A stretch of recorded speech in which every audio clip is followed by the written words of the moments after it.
America is back. Nous sommes deux vieilles nations dans le monde. Le Royaume-Uni et la France. لن يتحقق لكم سلام بالعدوان وإن هذه الدماء بالروح بالدم تكون لعنة عليكم نفديك يا أقصى. إن المعركة ليست معركة فرد وليست معركة جيش وإنما هي معركة شعب ومعركة أمة بأسرها. بيوتكم في انتظاركم، مساجدكم في انتظاركم، كنائسكم في انتظاركم، وهم لكم ولأولادكم. Vous écoutez l'Histoire en marche, un programme réalisé par Jalil Akhdar, coordonné par Sami Hahel et Marim Abdou pour vous accompagner au micro. Un navire battant pavillon et transportant du matériel militaire à l'entité sioniste a eu l'autorisation d'accoster et de se ravitailler au port de Tanger avant de poursuivre la navigation vers les territoires palestiniens occupés.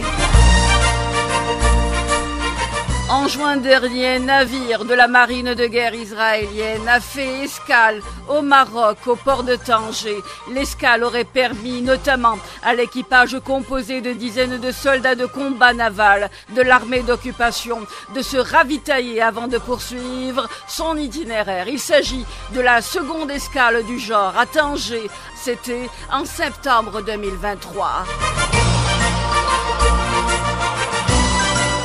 La décision du Maroc intervient alors qu'il a rejoint plus de 50 autres pays en début d'année en signant une lettre adressée à l'Assemblée générale de l'ONU qui exigeait des mesures immédiates à prendre pour mettre fin à la fourniture d'armes, de munitions et d'équipements connexes à ce qui est qualifié d'Israël.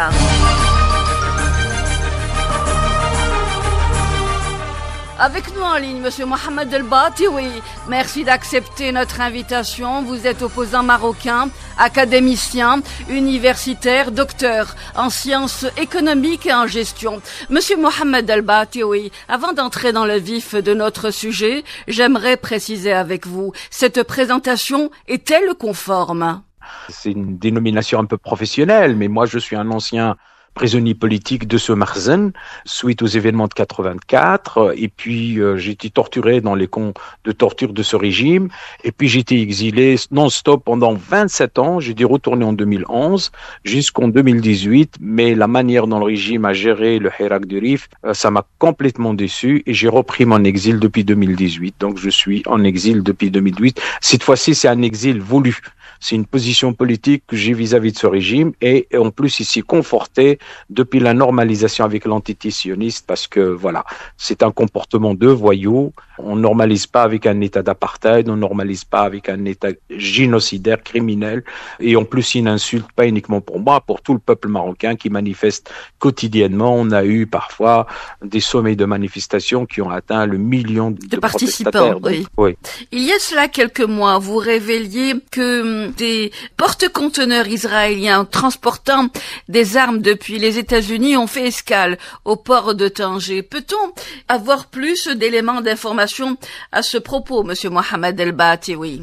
Cette annonce que j'avais faite dans un entretien que j'ai eu avec Madame Dounia Filali, donc journaliste indépendante marocaine et opposante au régime du Marzen, oui. Ça a été mais vraiment pas uniquement confirmé, mais étayé d'une façon flagrante avec l'accostage d'un bateau sioniste qui venait des États-Unis en direction du port de Haïfa, chargé bien sûr de munitions, d'armes des États-Unis, et qui fait escale à Tanger. Le prétexte qui a été fourni qu'il manquait de carburant. Alors excusez-moi de vous dire tout simplement, un État qui prétend être un des plus grands États militaires du Moyen-Orient, très sophistiqué, ne peut pas avoir une erreur d'appréciation concernant le chargement en carburant. Souvent les bateaux de guerre ont suffisamment de carburant, voire ont même des réserves de carburant selon les informations qui nous ont été fournies par pas mal de militaires de carrière. Ils nous ont dit c'est pas possible, tout est étudié à l'avance et on a même 30% de réserves en plus par rapport au nécessaire. Donc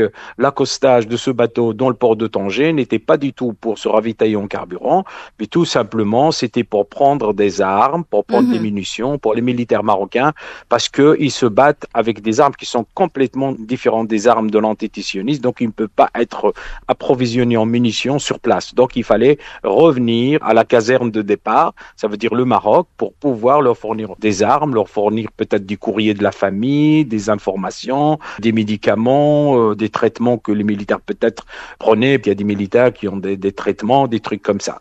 C'était pour cette raison-là. Ça continue encore à faire des escales. C'est des petits bateaux de petite ampleur que celui qui a accosté il y a quelques mois, qui continuent à revenir d'une manière très discrète, mais souvent ils sont débusqués par la société civile marocaine, par les associations de défense des droits de l'homme.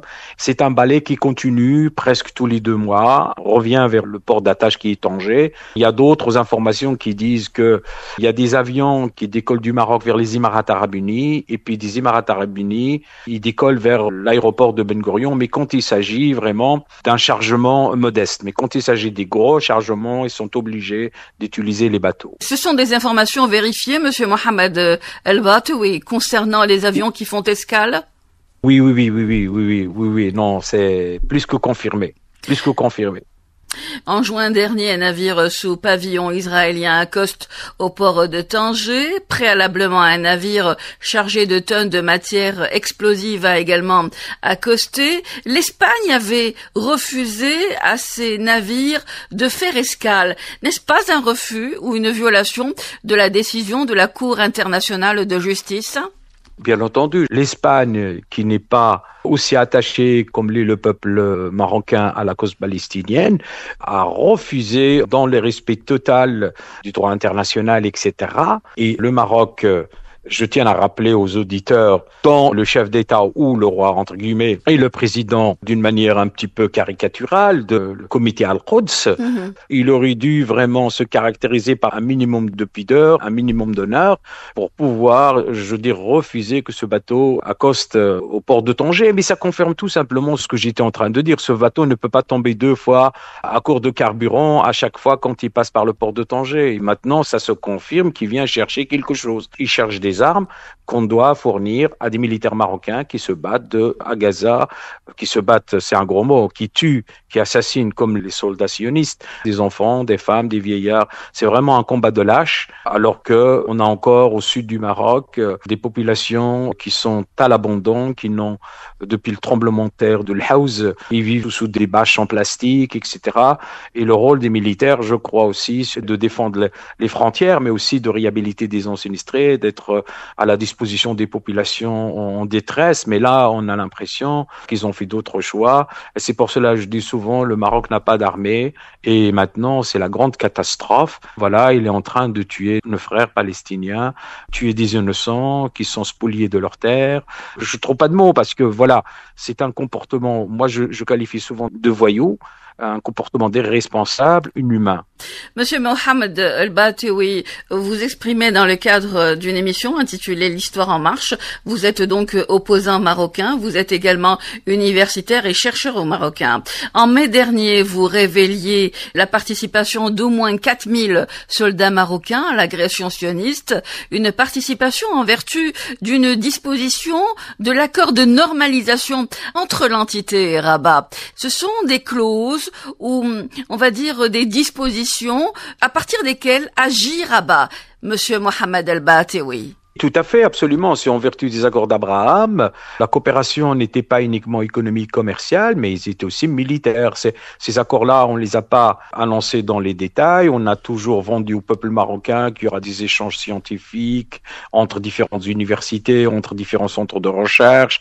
Et puis, il y a souvent des délégations pour jeter de la poudre aux yeux de médecins, de chercheurs, etc. Mais le bilan qui a été fait par un grand chercheur de l'université Hassan II de Rabat, l'université d'agronomie et de vétérinaire, lui, il a dit que la balance penche pour l'antisioniste et que ces rencontres, soi-disant scientifiques, ce sont des rencontres de pilleurs de richesses. Aujourd'hui, on a une huile d'argan israélienne. Je ne sais pas comment l'argan est arrivé en Israël quand on sait que l'argan ne se trouve que dans cette région du monde qui est le Maroc et en Argentine. C'est le pillage de la richesse et aujourd'hui, on est complètement dépendant de cette entité concernant notre banque de grains. Et pour revenir aux soldats, le Maroc n'est pas à son premier coup. Hassan II a joué le rôle d'espion en 65. Et là, on n'a même pas besoin d'informations. Beaucoup de mémoires d'anciens agents du Mossad, du Shin Bet, de beaucoup d'historiens comme Michael Laskier, etc., ont démontré que sans le Maroc, les Israéliens n'auront pas pu gagner la guerre de 67. D'ailleurs, il y a même une vidéo qui circule, qui est de la chaîne d'information continue sioniste, la I24. On commence le journal, sans Hassan II, le Tsahal n'aurait pas gagné la guerre de 67. C'est avec ça qu'il commence le journal. Donc, il a joué le rôle d'espion en ouvrant les portes du sommet arabe de 65 à une section qui était attachée au Mossad, qu'on appelait à l'époque les Tsipurim, qui veut dire les oiseaux, et qui ont dû enregistrer tout ce qui se passait au sein de ce sommet, y compris ce qui se passait dans les chambres des chefs d'État, des ministres des Affaires étrangères et dans les mémoires d'un des agents de Mossad, lève-toi et tue le premier. Ce bonhomme disait, on entendait même des choses très intimes dans les chambres. Donc, ils avaient enregistré même un certain nombre de choses que j'ose même pas dire, donc à votre antenne. Et Hassan II, en 73, sur le plateau du Golan, les militaires qui étaient dans la visée du régime, ça veut dire ceux qui ont participé, les moyens officiers, les petits officiers, qui avaient participé aux deux coups d'État de 71 et de 72, ils ne pouvaient pas s'en débarrasser parce qu'il en avait tellement exécuté, mais il a laissé un bataillon qu'il a envoyé sur le plateau du Golan, il a averti une entité sioniste et ils étaient tous liquidés sur le plateau du Golan. Oui. Sauf l'officier supérieur qui était responsable, Monsieur Safrioui, qui était responsable, qui est vraiment échappé et qui est revenu vivant. Mais tout le bataillon a dit être assassiné sur le plateau du Golan. Il y a énormément de mémoires, des officiers égyptiens et d'autres syriens qui ont parlé de cet épisode. Donc on a vraiment des informations, de témoignages d'officiers qui ont pris part à la guerre de 73. Monsieur Mohamed El Bateoui, en mai dernier, vous révéliez la participation d'au moins 4000 soldats marocains à l'agression sioniste. Vous précisez que l'unité marocaine était dans les territoires occupés avant même l'opération déluge al-Aqsa et qu'il s'agit d'agents spécialisés dans l'espionnage de Palestiniens. Absolument. Souvent, les Palestiniens eux-mêmes, je veux dire, parce que souvent, on voit sur YouTube des gens qui sont contents de la présence marocaine, mais pas du tout. Il y a une méfiance terrible depuis les accords d'Abraham. Le Palestinien n'est pas dupe. Le Palestinien conscient, militant, il sait très bien que le Maroc traîne beaucoup de casseroles depuis des années et des années. J'ai participé à des conférences, à des colloques un peu partout en Europe et ailleurs. Avec des Palestiniens, ils ont une méfiance terrible par rapport à ce régime. Ils savent très bien qu'il a joué un sale rôle en 67, il a joué un sale rôle en 73, donc ils savent très bien que ce régime, et d'ailleurs il les a insultés le jour où Yasser Arafat, dans un sommet ou un congrès à Alger où il était assis dans la même salle que les représentants du peuple sahraoui, Hassan II, 2 jours plus tard, a fait un discours à la nation marocaine. Les 3/4 de ce discours était à destination des Palestiniens, qu'il a menacé de salir leur maison d'excréments, etc., etc. Il n'a jamais porté les Palestiniens dans son cœur. Hassan II a accepté les Palestiniens parce qu'il y avait une volonté populaire. Toute la gauche marocaine, y compris même la droite marocaine, avait un consensus total et complet par rapport, bien entendu, à la cause palestinienne. La cause palestinienne a été considérée à partir des années 60 comme une cause nationale par les progressistes et les hommes et les femmes éclairés marocains. Le régime de Hassan II, on en avait décidé autrement, mais il a agi souvent d'une manière discrète jusqu'en 86 où il avait invité chez lui dans son palais d'Ifrane Shimon Peres. Et vous savez, à l'époque, malgré les réserves qu'on avait par rapport à critiquer le roi, à l'époque, les journaux, mais sans exception, ont critiqué la présence de Shimon Peres et l'attitude royale. Tous les journaux unanimes, Majesté, nous voulons pas de cet homme chez nous, etc. Donc c'était très, très, très, très, très critique. Et d'ailleurs, la preuve aussi, Ehud Barak et Shimon Peres, après avoir signé les crimes de Cana au Liban, ils étaient présents à l'enterrement de Hassan II. Donc vous voyez, le régime marocain, je veux dire le Makhzen marocain,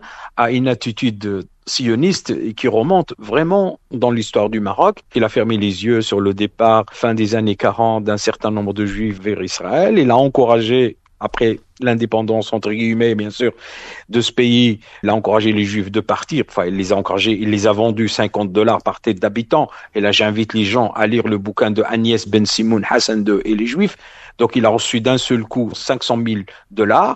Et puis après, il a reçu $50 par tête de Juifs qui partaient, bien sûr, vers Israël pour peupler les territoires occupés et participer à l'événement de la démographie de l'entité sioniste. Pour rappel, entre 1940 et 1960, plus de la moitié des Juifs marocains ont quitté la Palestine occupée. Ils sont aujourd'hui près de 1 million de Juifs originaires du Maroc à vivre en Palestine occupée.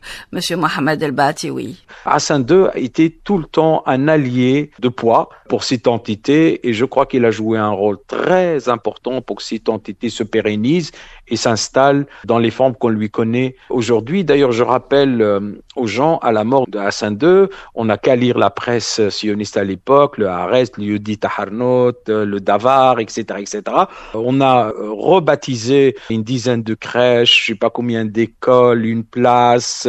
On a fait même une collection de timbres à l'effigie de Hassan II. Même avant ça, Ashkaloun, donc Mejdal, une des villes occupées qui se trouve de l'autre côté de la ligne verte, oui. Il y a le buste de Mohamed V en marbre blanc au milieu de la place de la ville. En tout cas, vous nous tendez une perche pour effectivement faire la distinction entre la population marocaine qui se mobilise fortement et conteste cette normalisation honteuse et criarde et le Makhzen qui s'engage dans une normalisation contestée par la population marocaine par ailleurs. Monsieur Mohamed El-Batiwi. Absolument, absolument. Pas uniquement sur le volet palestinien, mais même sur ces frictions que beaucoup d'agents du Makhzen essayent de créer avec notre voisin, par exemple algérien, pour le peuple marocain, le peuple libre, le peuple éclairé. Pour nous, on est un seul peuple, une seule Oumma. On a un passé commun, on s'est battu ensemble, qu'il soit au Rif, au sud du Maroc, etc., pour que ce grand Maghreb puisse se réaliser. Mais malheureusement, le grand obstacle à ce rêve de tous les peuples du Maghreb, moi j'en suis certain que c'est ce régime réactionnaire monarchique qui met les bâtons dans les roues. Le peuple marocain, je vous dis, qu'il soit le congrès du syndicat des travailleurs, la CDT, qu'il soit le syndicat des étudiants marocains, Union nationale des étudiants marocains, dans les années 60, on a considéré la cause palestinienne comme une cause nationale. Qadiyya wataniya. Donc ça, c'était le slogan. Ce qui concerne la Palestine nous concerne. Monsieur Mohamed El-Batiwi, merci infiniment d'avoir été avec nous et de nous avoir accordé aussi généreusement de votre temps. Merci beaucoup, monsieur. Merci à vous et à très très bientôt. La politique expansionniste de cet État artificiel qualifié d'Israël n'est en effet pas une découverte, une démarche faite de reconnaissance et de normalisation contrainte. En quête de brèche, cette entité s'y engouffre, armes et bagages, aussitôt celle-ci trouvée. L'Afrique est un continent qui a le vent en poupe et je suis fier d'être le premier chef de gouvernement israélien en plus de 20 ans à venir en Afrique subsaharienne. Fin 2020, des informations faisaient état de la mise en place par Benjamin Netanyahou d'une cellule chargée de sillonner le Sahel. Cette cellule serait dirigée par un certain Maoz. Ce dernier, ancien de Shin Bet, fut un agent et recruteur pendant 20 ans, notamment à Raza. Maoz est entré dans la diplomatie secrète par l'intermédiaire de Meir Ben Shabbat, le chef du Conseil national de sécurité de l'entité sioniste. L'objectif étant de coordonner en toute discrétion les relations avec un certain nombre d'États, une démarche par ailleurs pas nouvelle. À cet effet, des anciens agents du Mossad expliquent dans un document diffusé par une chaîne de télévision comment leur relation a débuté avec le Maroc et quels en étaient les objectifs. Notre relation avec le Maroc a débuté dans les années 60. Ceci est un exemple du rôle central que nous avons joué. Je suis le premier Israélien à m'être assis avec le roi Hassan II. C'est moi qui ai établi le contact entre le Maroc et Israël.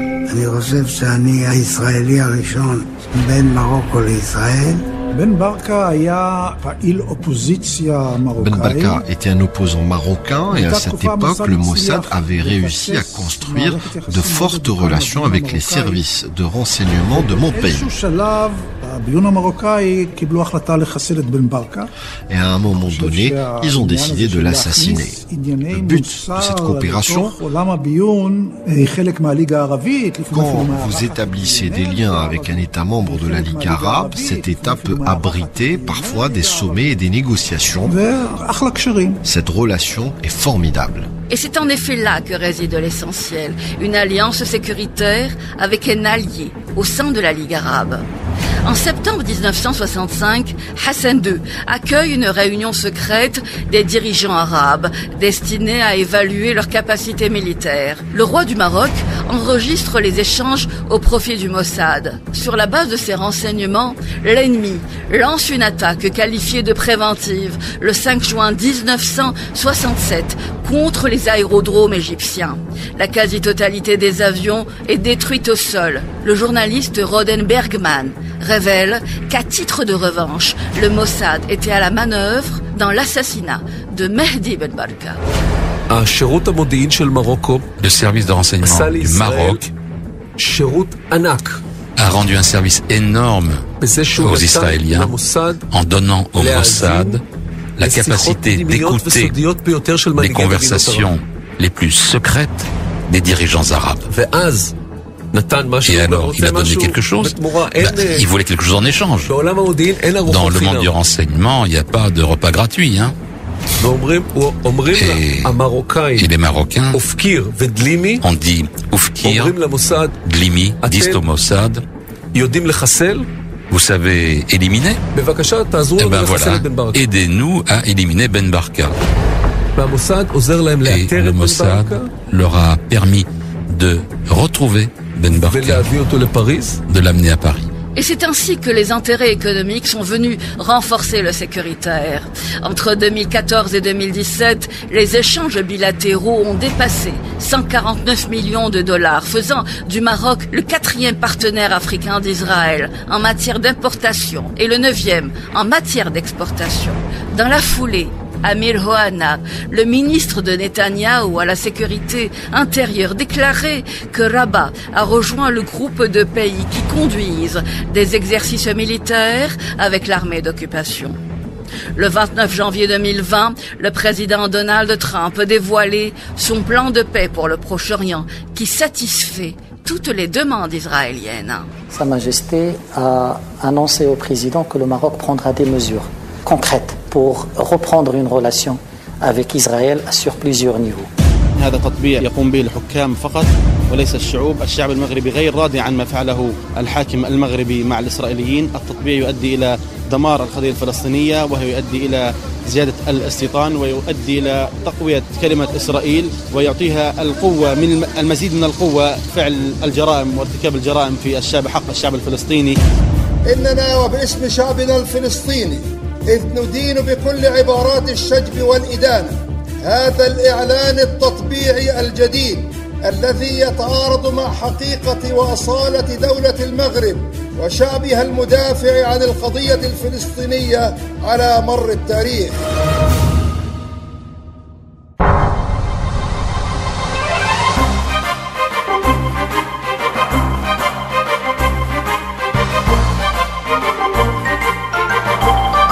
La Belgique est saisie de 2 dossiers pour crimes de guerre commis à Reza et en Cisjordanie en vertu de sa compétence universelle. Il s'agit d'un tireur d'élite belgo-israélien soupçonné d'avoir été auteur ou co-auteur de meurtres de civils à Reza. Par ailleurs, des plaintes similaires pourraient être déposées dans les autres pays d'où proviennent certains membres d'une unité appelée Rephaïm, notamment de la France, de l'Allemagne et de l'Italie. Avec nous en ligne, maître Alexis Dewaef, merci d'accepter notre invitation. Vous êtes avocat au barreau de Bruxelles, vice-président de la Fédération internationale des droits humains. Maître Alexis Dewaef, vous avez déclaré, et là je vous cite, « Nous réfléchissons avec nos organisations, membres de différents pays, à des actions afin de mettre en place dans ces pays, tant sur le plan de la justice internationale que nationale. » Vous évoquiez les actions, mais avant d'y arriver, j'aimerais avec vous parler du fonctionnement de la justice internationale. Effectivement, je pense que nos juridictions nationales, européennes en particulier, doivent faire leur travail. Et quand des binationaux, franco-israéliens ou belgo-israéliens, commettent des crimes de guerre à Gaza par exemple, c'est un cas assez facile au niveau de la compétence extraterritoriale pour que la justice puisse intervenir.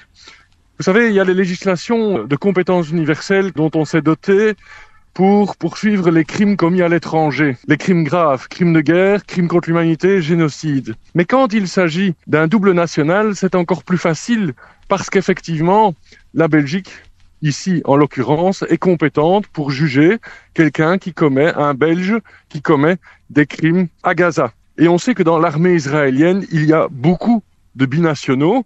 On parle, par exemple, de plusieurs milliers de franco-israéliens. Il y a sûrement plusieurs dizaines de belgo-israéliens. Et donc, il faut que la justice fasse son travail, les justices nationales, aux côtés des juridictions internationales que sont la Cour pénale internationale.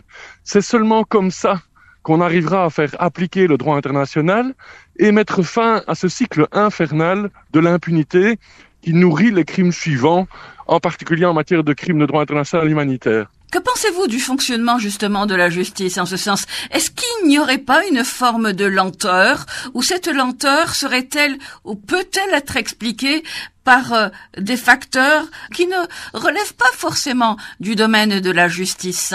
Alors il y a 2 explications. Il y a le phénomène de la lenteur de la justice qui est parfois la cause du manque de moyens de la justice, de manque de moyens financiers et humains. Et on sait qu'en matière de droit international, c'est souvent le cas. Il est beaucoup plus facile de poursuivre le petit délinquant du quartier que de finalement poursuivre le criminel de droit international qui commet des crimes de guerre à l'étranger. Même si ces crimes sont documentés et les personnes sont en aveu, voire elles revendiquent leurs crimes, ce qui devrait rendre même une condamnation par défaut assez facile. La deuxième explication, c'est qu'on constate quand même de manière générale en Europe un problème de double standard. C'est que, et on l'a vu avec la Cour pénale internationale, quand il s'agit de délivrer des mandats d'arrêt contre Poutine pour des crimes commis en Ukraine, la Cour pénale internationale délivre rapidement un mandat d'arrêt international. Quand il s'agit de criminels de guerre israéliens, par exemple, le Premier ministre Netanyahou ou son ministre de la Défense, on attend toujours une réponse de la Cour pénale internationale presque 6 mois après la demande du procureur près de la Cour pénale à délivrer des mandats d'arrêt contre ces responsables israéliens. Et la question qu'on peut se poser, c'est pourquoi ce double standard, et on le voit non seulement au niveau de la justice internationale, mais aussi au niveau de l'Union européenne, qui est très rapide à prendre des sanctions économiques très fortes contre la Russie, et tergiverse, voire arrête tout mouvement qui réclame des sanctions, et qui même prolonge un accord d'association économique extrêmement favorable à Israël, alors que l'article 2 de cet accord d'association dit qu'il ne sera prolongé que si Israël respecte et progresse en matière de droit international et de droits humains et de respect des droits humains.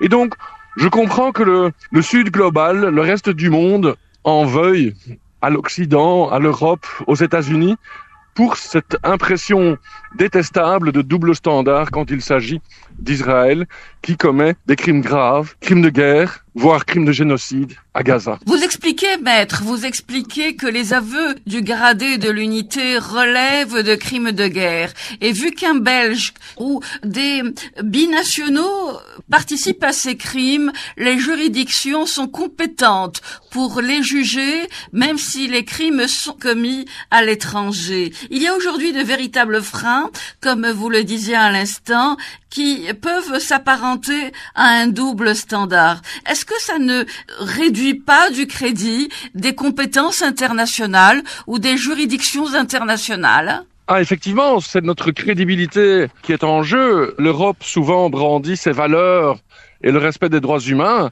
Et donc, nous devons être exemplaires et les appliquer sur notre territoire aussi. Et c'est le sens de l'action de la Fédération internationale pour les droits humains, la FIDH, dont nous faisons partie et avec qui, dans le cadre du groupe d'action judiciaire, nous coordonnons ces actions en justice pour faire progresser le droit international. Dans cette unité militaire de snipers, la Ghost Unit, 2 soldats franco-israéliens. Il y a également un Allemand, un Italien, un Sud-Africain.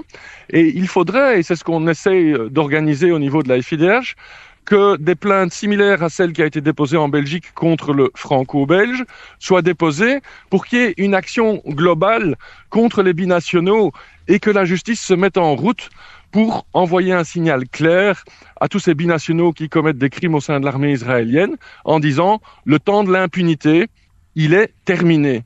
C'est ça, en fait, l'objectif. Pour qu'il y ait une responsabilisation et plus d'impunité, que ces personnes soient jugées pour leurs actes. Et aux côtés de la justice internationale, les juridictions nationales ont un rôle à jouer à ce niveau-là. Et si nous ne le faisons pas, alors que nous pouvons le faire plus facilement peut-être pour d'autres pays, eh bien, c'est une question de crédibilité, évidemment, des pays de l'Union européenne qui est en cause. Le 21 janvier 2021, une plainte a été déposée contre une citoyenne belge, en l'occurrence, soupçonnée de mener un groupe de colons israéliens en Cisjordanie, auteur d'actes de colonisation forcée qui pourraient être qualifiés, est-il indiqué, de crimes de guerre. Un peu plus tard, il y a de cela quelques semaines, un binational, franco-israélien en l'occurrence, est présenté. Il se filmait pendant qu'il était à Gaza. Toutefois, aucune mesure concrète n'a été prise. Comment l'expliquer et que faire pour que ceci cesse de façon définitive, maître ? Alors, dans le cadre de la belgo-israélienne qui revendique la colonisation de toute la Cisjordanie à la tête d'un mouvement qui s'appelle Women in Green, la justice belge a avancé depuis 2021. Le juge d'instruction a quasiment clôturé son enquête. Le procureur fédéral a demandé quelques devoirs complémentaires et nous formons le vœu que dans le courant de l'année 2025, cette personne soit finalement citée à comparaître comme accusée devant une cour d'assises en Belgique et que si elle ne se présente pas, eh bien, il y ait une condamnation in absentia, comme disent les juristes, par défaut. Ce serait un signal très clair envoyé vers les criminels actifs aussi en Cisjordanie, parce que le monde entier a les yeux sur Gaza, rivés sur Gaza et sur le Liban, mais pendant ce temps-là, les colons israéliens en Cisjordanie veulent annexer ce qu'ils appellent la Judée-Samarie, à savoir la Cisjordanie. Et donc, il faut mettre fin à ce crime de droit international qui est la colonisation, tout ce qui est au-delà des frontières de 1967.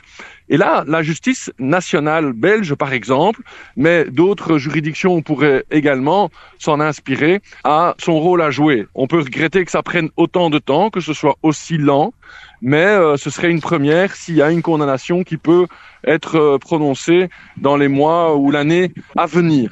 Ce serait, pardonnez-moi... Et juste un détail en plus, c'est que dans ces cas-là, souvent, les personnes visées sont en aveu, parce que sur les réseaux sociaux, et vous preniez l'exemple du soldat franco-israélien contre qui une plainte a été déposée en France il y a quelques mois, oui. c'est sur base de ce que eux postent eux-mêmes sur les réseaux sociaux où ils revendiquent le crime qu'ils sont en train de commettre ou qu'ils ont commis. Pour la colonne belgo-israélienne, elle donne des interviews où elle prône la colonisation de toute la Cisjordanie en parlant du Grand Israël. Et donc ces personnes sont en aveu de leurs crimes, ce qui facilite évidemment grandement le rôle de la justice. Nous réfléchissons avec nos organisations membres de différents pays à des actions à mettre en place dans ces pays, tant sur le plan de la justice internationale national. Quelles sont les actions que l'on pourrait aujourd'hui envisager ou penser, Maître Alexis de Wulf? Alors, il y en a plusieurs. Il y a des actions en justice contre tous les binationaux, parce que ça, c'est de la compétence, évidemment, des juridictions nationales. Donc, toutes les personnes qui ont la double nationalité et qui commettent aujourd'hui des crimes au sein de l'armée israélienne peuvent être poursuivies, être jugées. Deuxièmement, sur base des lois de compétences universelles, on a préparé, par exemple, pour aujourd'hui à Paris, où le ministre des Finances, Smotrich, colon d'ultra-droite, d'extrême-droite israélien, membre du gouvernement Netanyahou, qui revendique l'anéantissement complet de la bande de Gaza et de la population des Gazaouis qui y vivent, eh bien, il devait venir à Paris à un gala et nous avions déposé et préparé une plainte pénale à déposer dès qu'il pose le pied sur le sol français. Il y a 48 heures, il a laissé entendre que finalement, il ne viendrait pas à Paris, vraisemblablement par crainte d'être interpellé par les autorités. Et il y a quelques années, l'ancienne ministre des Affaires étrangères, Tzipi Livni, qui était membre du gouvernement israélien lors de plomb durci en 2009, il y avait des plaintes qui avaient été déposées au Royaume-Uni et en Belgique. Elle a voulu se rendre en 2017 au Royaume-Uni, elle a voulu se rendre en Belgique. Elle a préféré annuler son voyage parce qu'elle allait être interpellée par la justice britannique ou la justice belge. Et ça montre que finalement, c'est un signal extrêmement fort envoyé aussi aux dirigeants israéliens, c'est de dire vous devenez des parias au niveau international, vous allez vouloir bouger, voyager, eh bien vous risquez à tout moment d'être interpellé et devoir rendre des comptes. Et Smotrich, visiblement, aujourd'hui, il n'a pas osé venir à Paris. Pourquoi ? Parce qu'il a peur de la justice. Maître Alexis de Wulf, merci infiniment d'avoir été avec nous. Vous êtes avocat au barreau de Bruxelles, vice-président de la Fédération internationale des droits humains. Vous étiez président de la Ligue des droits humains. Merci infiniment, maître, d'avoir partagé cet instant avec nous. Merci. Merci à vous. Il y a eu des cas où on a tiré sur des Palestiniens, vu des cadavres, frappé, giflé des Palestiniens quand ils étaient amenés à la base, et je pourrais continuer. Ces moments où on entrait dans les maisons de gens en pleine nuit en leur prenant leur dignité. On lâche des tonnes de bombes sur des maisons et on tue des familles entières. Peut-être que c'est justifié, peut-être qu'il n'y avait pas d'autre moyen, peut-être. Mais on a arrêté de se demander si on ne franchissait pas la ligne rouge.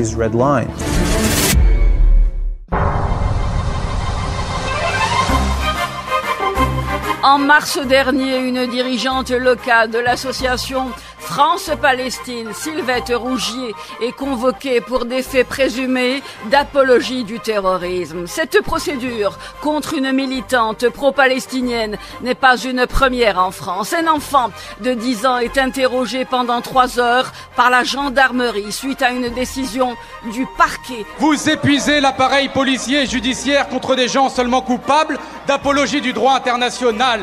Et si vous n'avez pas la même fermeté envers les organisateurs du gala Israel is Forever, dont les responsables appellent pourtant à l'éradication de Gaza, à l'extermination de sa population et à la colonisation, c'est précisément parce que vous les soutenez et que par conséquent, vous n'êtes pas seulement passifs, vous êtes complices du génocide en cours. Dans ce même contexte, alors que l'armée d'occupation poursuit ses bombardements indiscriminés sur la bande de Gaza, de responsables syndicaux français ont été placés en garde à vue en octobre dernier dans le département du Nord pour, est-il indiqué, apologie du terrorisme. Avec nous en ligne, Madame Sylvette Rougier, merci d'accepter notre invitation. Vous êtes dirigeante locale de l'association France-Palestine. Madame Sylvette Rougier, je l'indiquais à l'instant, en mars dernier, vous êtes convoquée par la justice pour apologie du terrorisme. Pouvez-vous, s'il vous plaît, Madame Sylvette Rougier, contextualiser les faits à nos auditeurs ? J'ai été convoquée suite à une prise de parole publique lors d'un rassemblement à Châtellerault, donc à côté de Poitiers, le 25 novembre, en solidarité avec le peuple palestinien et pour demander le cessez-le-feu à Gaza. Il m'est reproché en fait d'avoir, la phrase suivante que j'ai prononcée. Voilà, je vous la cite. Oui. C'est l'attaque de la résistance palestinienne le 7 octobre a brutalement rappelé au monde que la question de Palestine n'était toujours pas réglée et que la Palestine existe. C'est sur cette base-là que l'on m'a convoqué pour apologie du terrorisme et que le procureur a décidé de donner suite et que je suis convoquée devant la justice pénale le 5 juin prochain. Le 5 juin prochain, c'est-à-dire 2025, oui. 2025. Ce qui vous a été reproché, semble-t-il, c'est que vous ayez qualifié ce qui s'est produit de résistance, plutôt que terrorisme, comme cela aurait été souhaité peut-être, Madame Sylvette Rougier. On m'a pas précisé plus que ça la chose lors de l'interrogatoire qui s'est bien passé. Le policier qui m'a interrogé était très correct, il n'y a pas eu de soucis. Effectivement, il y a eu une circulaire du ministre de la Justice de l'époque, Monsieur Dupond-Moretti, auparavant, remettant effectivement en cause le fait de parler de résistance à l'occasion des événements du 7 octobre, où en fait, il remet en cause l'utilisation du mot résistance, mais résistance, c'est un fait, quoi. Ça n'a pas de jugement de valeur en employant ce mot. Le Hamas, je crois que ça signifie mouvement de la résistance islamique palestinienne. Dans mon esprit, ce n'était pas connoté ni positivement ni négativement, c'était l'expression d'un fait, puisque c'est un moyen d'action que se sont donnés les Palestiniens. Quoi qu'on en pense par ailleurs, c'est ainsi qu'ils ont décidé d'agir. En ce sens, plus de 500 plaintes ont été déposées, dont certaines par l'Organisation juive européenne pour, je cite, apologie du terrorisme ou incitation à la haine, et souvent pour les deux. Comment, en ce sens, agissez-vous, Madame Sylvette Rougier ? Il est évident que les organisations sont effectivement des organisations d'obédience sioniste qui défendent, quoi qu'il se passe, la politique israélienne, qui se portent systématiquement partie civile dans ce genre de procès. Sur Poitiers, on a la chance de ne pas, parce que de ne pas avoir ces organisations-là. A priori, dans mon procès qui va m'être fait, il n'y a pas partie civile de ces organisations-là. Il y a des arrestations tout de même qui sont opérées ces derniers jours pour incitation à la haine, appel au terrorisme, avec des condamnations fermes. Comment réagissez-vous à cela, Madame Sylvette Rougier ? Ces condamnations sont l'expression du soutien aussi de la position qu'a prise notre gouvernement, qui est un soutien de droit sans faille d'Israël à se défendre. Je pense qu'il y a un suivi de la justice dans les directives de l'exécutif. Voilà, on a un ministre de la Justice, un ancien et un nouveau ministre qui sont effectivement très pointilleux sur ces questions-là et qui reprennent ces accusations qui sont infondées, puisque soutenir la cause palestinienne n'a rien à voir avec de l'antisémitisme. C'est une question politique, ça n'est pas une question religieuse. C'est ce que l'on s'efforce de dire à chacune de nos manifestations, et ce sont des condamnations qui sont scandaleuses parce qu'il n'y a aucun signe d'antisémitisme. Tous les gens qui ont été condamnés, c'est pas des gens qui ont crié mort aux juifs ou je ne sais quoi, alors que on a vu par exemple à Amsterdam dernièrement des hooligans israéliens crier mort aux arabes. Nos dirigeants politiques occidentaux ne se sont pas offusqués de ça, alors que soutien à la Palestine, ça prend tout de suite des proportions. Il faut peser tous les mots que l'on emploie pour ne pas être accusé de quoi que ce soit. Donc c'est vraiment une situation qui est intolérable pour tous les gens qui défendent le droit international, la justice, le droit des peuples à disposer d'eux-mêmes, toutes choses qui sont inscrites dans la Charte des Nations Unies, que l'on se plaît à faire respecter pour d'autres pays, mais quand il s'agit d'Israël, on laisse effectivement bafouer, violer en toute impunité. Vous avez déclaré en mars dernier « Je n'ai rien à me reprocher, j'ai la conscience tranquille, nous n'avons fait que soutenir la cause palestinienne et dénoncer l'illégalité de la colonisation israélienne ». Ce sont des propos qui aujourd'hui s'adressent aux politiques, à des politiques qui ont un parti pris. Dans ce sens, est-ce qu'il vous semble que vos propos sont entendus? Si oui, par qui pourrait-il être entendu, Madame Sylvette Rougier? Je pense que ce sont des propos qui sont entendus par tous les gens de cœur et tous les gens qui ont un peu de réflexion par rapport à ce qui se passe. La Cour internationale de justice a rappelé en juillet dernier que la colonisation était illégale, que Israël devait se retirer des territoires, comme elle avait déclaré en 2004 que la construction du mur en Cisjordanie était illégale et qu'Israël devrait indemniser. Voilà, donc c'est pas des choses que j'invente, c'est pas des choses qui sont hors sol, c'est pas des choses qui sont violentes par rapport à ce qui existe. Ce sont une description des faits qui s'appuient sur une réalité concrète. Il y a aujourd'hui un rapport de Human Rights Watch qui vient d'être publié encore, dénonçant la situation en Palestine, les déplacements forcés et de population. Donc voilà, ce sont des faits. Est-ce que le fait d'être convoqué, est-ce que ces condamnations fermes arrivent à dissuader? Est-ce qu'elles dissuadent au final, Madame Sylvette Rougier? Je ne sais pas si elle dissuade. Je pense que dès le départ, il y avait un blocage d'une partie de la population, en particulier la population peut-être d'origine arabe en France, qui est déjà assez malmenée par les derniers gouvernements que l'on a eus, qui ont effectivement très peur de se faire attaquer, éventuellement renvoyer dans leur pays. Donc je pense qu'il y a une frange de la population, un petit noyau qui reste déterminé à réclamer effectivement la justice pour le peuple palestinien et maintenant pour le peuple libanais. Madame Sylvette Rougier, merci d'avoir été avec nous et d'avoir bien voulu répondre à nos questions. Merci beaucoup, madame. Merci à vous également. Merci à l'Algérie. Au revoir. Sylvette Rougier est présidente d'un comité de l'association France-Palestine.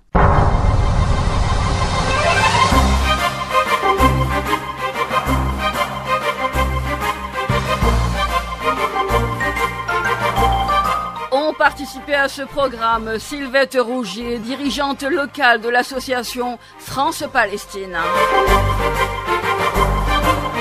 Alexis Dessoaef, avocat au barreau de Bruxelles, vice-président de la Fédération internationale des droits humains.